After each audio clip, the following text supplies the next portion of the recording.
Okey, selamat pagi kepada Kavya yang setia dengan cikgu hari ini. Okey, hari ini kita nak bincangkan soalan pentaksiran kamu, soalan nombor 2 dan 3. Okey, cuba Kavya tengok soalan Kavya. Okey, Rajah 2 menunjukkan eksperimen yang dijalankan untuk mengkaji hubungan antara suhu dengan kadar tindak balas.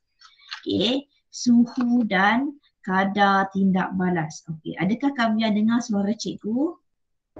Ada cikgu. Okey. So, keputusan 1, 2, 3. Kita ada eksperimen 1, 2, 3. Okey, kita tengok suhu dia berlainan. So kalau maksudnya kat sini, maksudnya dia menggunakan faktor suhu. Sebab suhu dia berlainan. Ini adalah faktor suhu. So, masa tindak balas ini adalah kamu punya pemboleh ubah yang bergerak balas. Tulis kat situ. Suhu adalah pemboleh ubah yang dimanipulasikan. Okey, soalan yang pertama.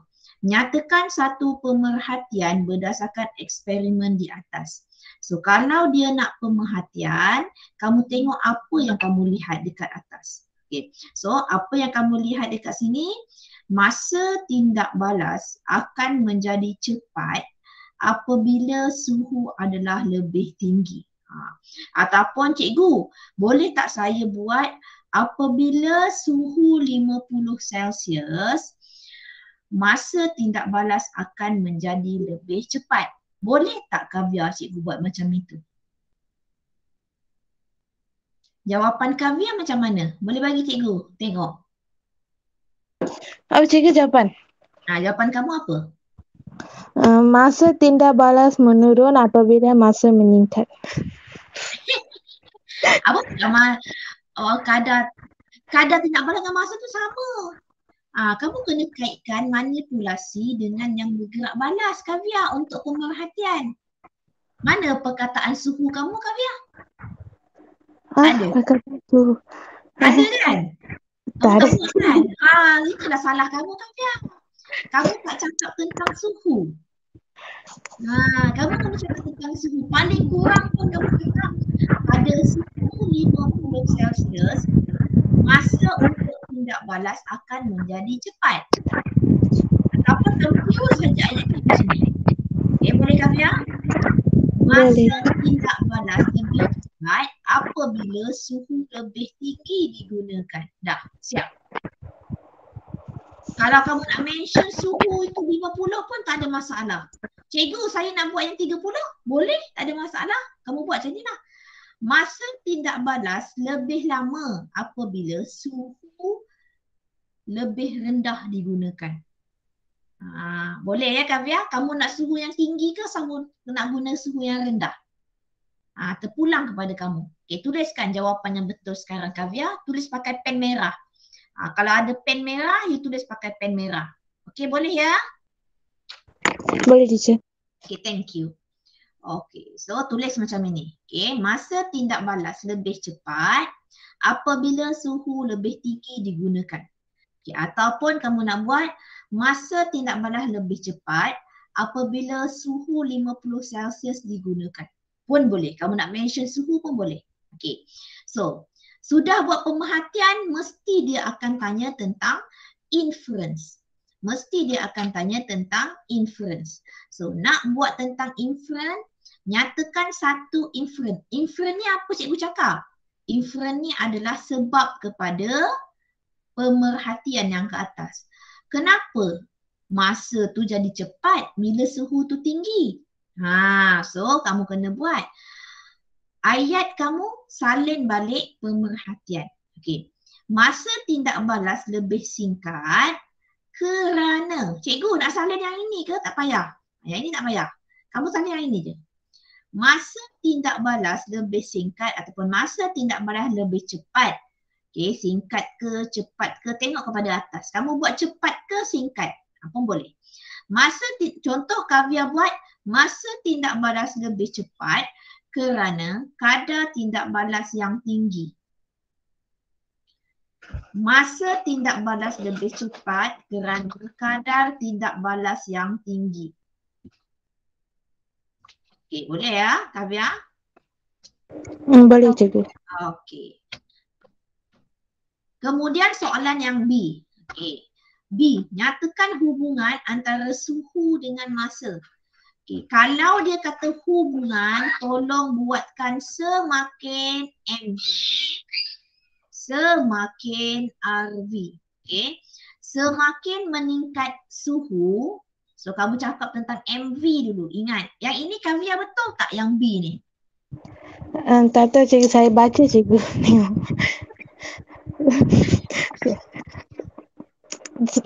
Baca ya cikgu? Baca. Saya dengar. Apa? Semakin suhu meningkat, semakin masa tindak balas menurun. Semakin suhu meningkat. Saya bagi markah ke tidak? Saya bagi markah ke tidak? Markah apa cikgu? Tak, masa exam hari tu punya. You tengok yang exam punya soalan ke tak? Jawapan exam kamu buat apa? Tak tahu cikgu, lupa. Okey, yang itu jawapan kalau kamu jawab itu betul tak? Kamu dapat 1 markah. Betul. Betul. Boleh. Sama kan? Kamu juga kamu letak semakin suhu meningkat, semakin berkurang masa. Kan betul? Betul. Ada 1 markah. Okey. Ada tindak balas. Tambahkan perkataan tindak balas. Ada tak perkataan tindak balas, Kavia? Si ke cikgu? Kamu punya jawapan. Ada tak? Ada tindak balas akan menurun. Ya. Kamu dapat 1 markah. Saya bagi 1 markah untuk Kavia. Okey. Satu bolehlah. Asalkan yang penting, kalau hubungan kena tulis semakin manipulasi MV. So ambil daripada sini. Semakin meningkat suhu. Jom kamu semakin meningkat suhu, semakin meningkat, semakin berkurang masa tindak balas. Okey. C. Apakah perubahan yang akan berlaku? Apakah perubahan yang akan berlaku kepada kadar tindak balas apabila suhu meningkat? So kalau kamu tengok suhu, bila suhu ini meningkat, apa yang akan berlaku kepada masa tindak balas? Masa tindak balas semakin meningkat ke semakin berkurang, Kavia?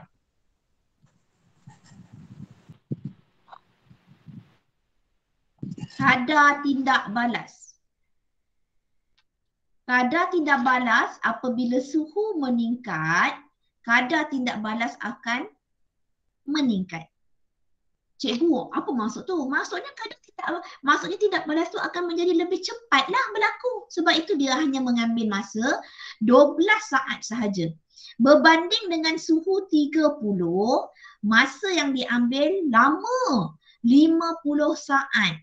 Tapi kalau suhu 50, masa yang diambil hanya 12 saat sahaja untuk komplitkan tindak balas. So, kadar tindak balas akan meningkat. Hai Najwa, Assalamualaikum. Hai cikgu. Najwa hari ni tak kerja? Hari ni tak pergi delivery ke? Tak. Tak, okey. So Kavia, Najwa boleh salin yang jawapan yang warna merah ni ya Najwa? Betulkan jawapan kamu ya, buat pembetulan ya. Okey, terima kasih. Okey, so pemerhatian kita dah buat, inference kita dah buat, hubungan dah buat, yang ini pun kita dah buat. Okey, kita tengok D. Mengapakah makanan yang disimpan di dalam peti sejuk tidak mudah rosak? Kenapa agak-agak dia? Sebab suhu tu suhu tinggi ke rendah kalau dalam peti sejuk? Najwa, dalam peti sejuk, suhu tu rendah ke tinggi agak-agaknya? Tinggi.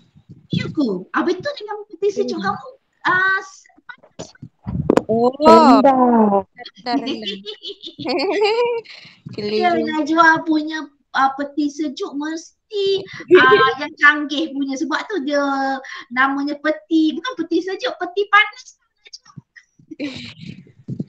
Okey, suhunya sejuk lah, suhunya rendah lah. So maksudnya apa? Maksudnya suhu yang rendah dia akan melambatkan kadar tindak balas. Suhu yang rendah akan melambatkan kadar tindak balas. Cikgu, saya nak buat pertumbuhan mikroorganisma pun boleh? Tapi dia lebih kepada kadar tindak balas lah. Boleh juga, sebabnya kalau kamu letak peti sejuk, kenapa? Kalau nak bagi makanan lagi lama, simpanlah dalam peti sejuk. Kalau kamu simpan dekat atas meja, contoh masak lemak. Hari ni cikgu masak lemak tau. Cikgu masak lemak sayur labu air. So kalau cikgu letak cikgu punya masak lemak tu sampai esok pagi dekat atas meja, agak-agak basi ke tak Najwa? Agak-agaknya basi ke tak? Ke elok je? Elok je kot. Elok je kalau masak lemak. Ini mesti confirm tak pernah pergi masak kat dapur ni Najwa. Kantoi. Kantoi lah kamu Najwa. Dia kena panaskan pun tak basi. Najwa, apa-apa yang kita masak guna lemak, kamu tak percaya mungkin lemak lama. Mak, kalau kita masak lemak kita letak sampai esok mak. Tahan tak seminggu. Tanya nanti. Confirm lah tak akan lah. Baik. Dia akan jadi basi, berbuih-buih. Siapa nak makan buih-buih, sakit perut nanti. Okay, so kena letak dalam, contohnya saya punya masak lemak tu nanti tak habis. Anak-anak saya tak makan habis. So saya letakkan dekat dalam peti sejuk. Nak bagi dia tahan lama. Okay, boleh ya Najwa dan Kavya, boleh ya? Okay. Salin dulu Najwa, mana yang kamu nak salin dulu. Okay, so kita buat satu lagi soalan, boleh tak? Kavya, satu je lagi soalan, boleh? Boleh ya? Satu lagi soalan. Boleh ke? Boleh. Okay, kita tengok soalan nombor 3. Nombor 3 ni ramai yang salah. Kenapa? Sebab dia tak tahu nak bezakan mana pemboleh ubah. Okay, apa yang kamu tengok? Yang kamu tengok ini adalah satu sel kimia ringkas yang mana dia ada logam zinc, dia ada logam kuprum dekat dalam larutan natrium klorida cair. Dalam larutan natrium klorida cair. So yang pertama, apa pemboleh ubah yang dimanipulasi? So pemboleh ubah yang dimanipulasi, cikgu cakap apa semalam? Yang berubah-ubah. Apa beza yang dalam gambar ni? Apa yang kamu nampak?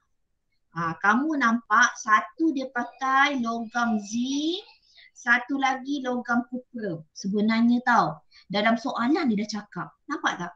Menggunakan elektrod yang berlainan. Bila menggunakan elektrod berlainan, maksudnya manipulasi kamu adalah jenis elektrod. Tada! Siap. Kalaulah kamu tak fikir kamu nak letak apa, saiz elektrod, jisim elektrod, kamu tak tahu, tak boleh nak fikir. Jenis elektrod tu kamu tak boleh nak fikir. Kalau kamu tak boleh nak fikir, saya nasihatkan kamu tulis sahaja yang ini. Elektrod zinc dan kuprum. Dah siap. Contoh kamu tak boleh nak fikir tentang perkataan jenis. So kalau tak dapat nak fikir perkataan jenis ni, terus sahaja kepada dua ini.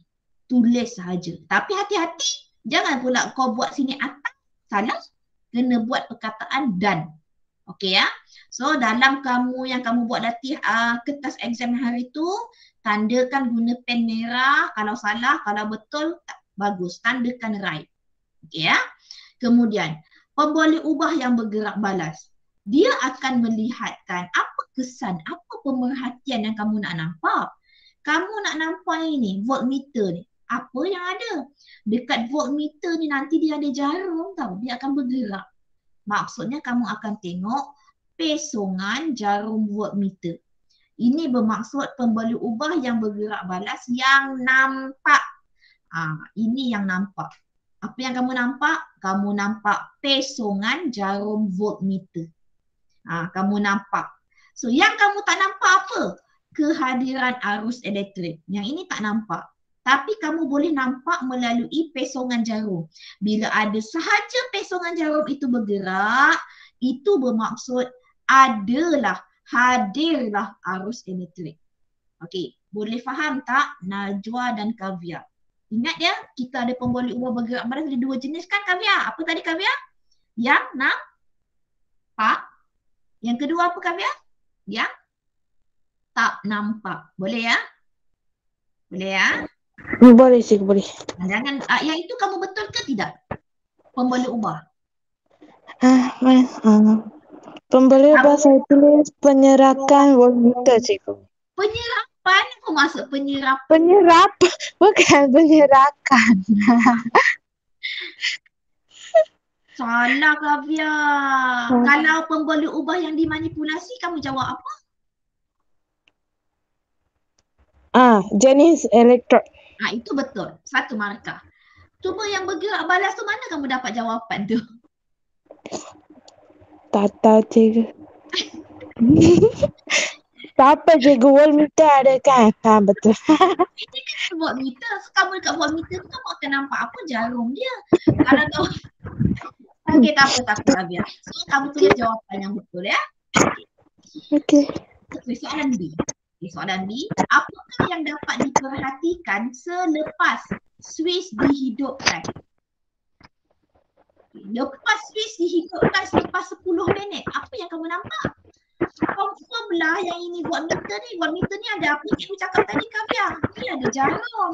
Maksudnya jarum voltmeter kamu akan terpesong. Ada bacaan.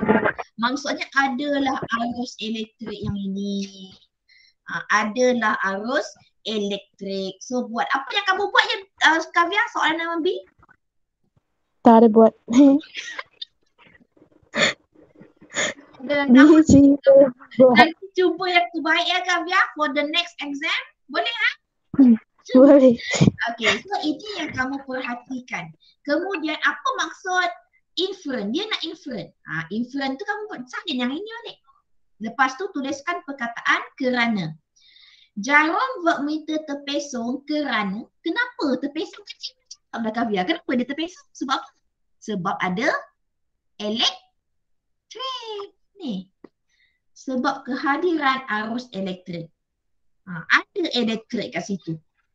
Sebab itu dia terpesong. Dia bukan sengaja tapi kalau contoh dia jarum dia macam ni tau. Jarum voltmeter macam ni. Dia ada jarum dia nombor 1, 2, 3, 4. So dia ada jarum. Kalau dah dia menunjukkan bacaan 1, maksudnya dia ada arus elektrik. Tapi kalau dia tak bergerak jarum tu, dia ada 1 je lah jarum. Dia menunjukkan kosong, maksudnya tak ada arus elektrik.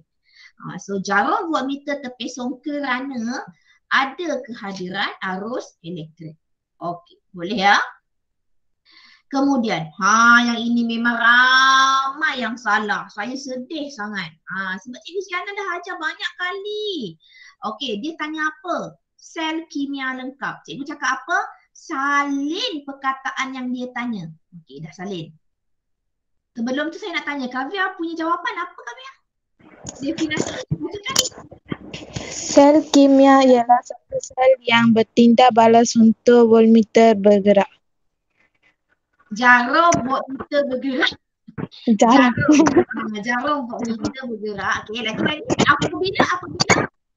Apabila. Keadaan dia apa? Kan cikgu kata kena tulis perkataan apabila. Ingat tak cikgu cakap hari tu? Lupa kan? Itu saya tak tulis. Situasi kena tulis. Okay, so sel kimia lengkap ialah satu alat ke, radas ke, bahan. So diterima. Okay, alat ke, radas ke, bahan. Yang ini menghasilkan pesongan jarum ini adalah kamu punya pemboleh ubah yang bergerak balas. RV.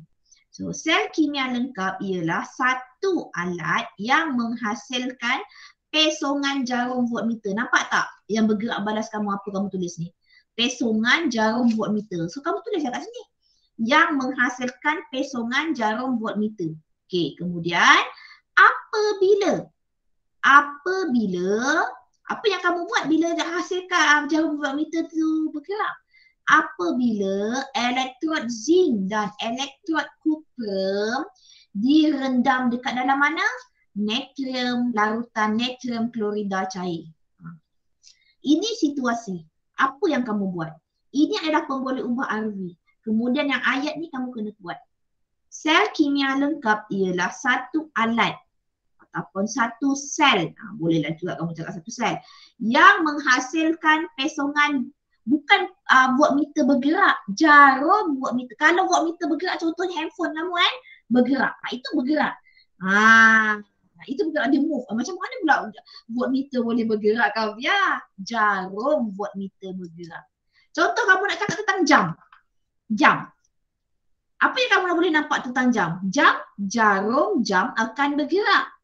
Adakah kamu akan kata jam akan bergerak? Tak. Jam akan bergerak? Tak. Kalau jam bergerak itu adalah menakjubkan. Sebab jam bukan benda hidup. So jam tak akan bergerak. Yang bergerak adalah dia punya jarum. Jarum jam tu yang akan bergerak. So kamu kena hati-hati ya dari segi pemilihan perkataan. Okey, so itu sahaja untuk kelas kita hari ini. Sekejap sahaja. Terima kasih Najwa, Tabia sebab sudi datang. Okay, walaupun dalam keadaan yang sangat tertekan. Tak ada dah tertekan kan. Belajar dengan Cikgu Ziana tak ada dah tertekan. So kita happy-happy sahaja. So untuk hari Jumaat, untuk hari Jumaat kita hanya bincangkan untuk soalan yang hari tu. Ingat tak? Exam hari tu tengok balik yang cikgu dah bagi. Cuba buat lagi sekali. Cuba tengok apa jawapan yang kamu buat.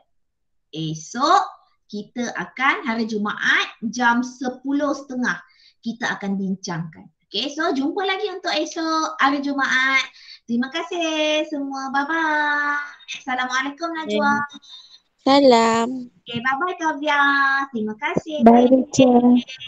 Okay.